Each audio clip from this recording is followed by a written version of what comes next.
Сахабалар пәйгамбәребездән сорадылар. Әгәр безнең арада изгеләр булса, без харап булырбызмы? Әйе.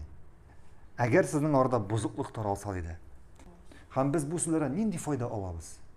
Әгәр ниндидер кавымда, ниндидер төркемдә бузыклык тарала икән, хәтта алар арасында изге кеше булса да, Аллаһ бу кавымны һәлак итәчәк. Аллаһ бу кавымны һәлак итәчәк, ягъни бу кавымга үзенең җәзасын җибәрәчәк. Шуңа күрә күп кеше бүген уйлый, мин бит инде гыйбадәт кылам ди. Ярар аларда минем ни эшем бар минем бу кешеләрдә? Синең гыйбадәт кылуың гына җитми, сиңа әмер ителде гыйбадәт кылырга. Үзеңне уттан коткара һәм беренче ку анфусакум ва ахликум нара. Гаиләңне, туганнарыңны, күршеләреңне һәм башкаларны булган гыйлемеңне таратырга. Һәм шуңа күрә берәр кеше, мәсәлән, гаиләдә ул гыйбадәт кылып, аның гаиләсе бузыклык ясап икән, гынах эшләп, һәм ул аларга тыймый, аларга бер сүз әйтми икән. Димәк, бу шушы сүзләргә ләгә.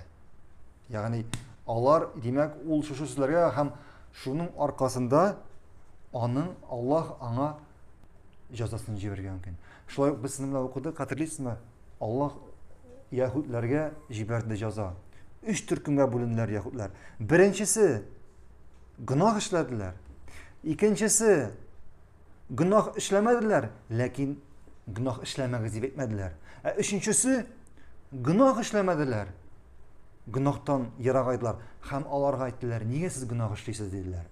Сезгә бит Аллаһ моны тыйды. Аллаһ һәлак иткәндә һәлак итте 2 төркемне.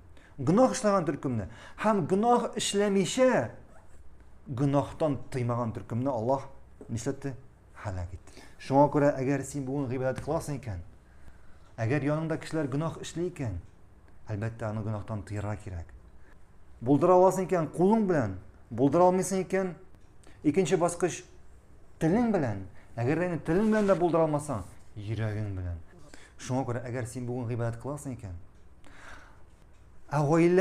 гаиләң, туганнарың гыйбадәт кылмый икән, Аллаһка гынах эшлиләр икән, һәм син моның белән канәгать икән, аларны тыймыйсың, аларны игелеккә, гыйбадәткә чакырмыйсың икән, бу куркыныч. Һәм син дә, әгәр Аллаһның берәр газабы килсә, син дә алар белән, син бит аларны тыймадың гынахтан.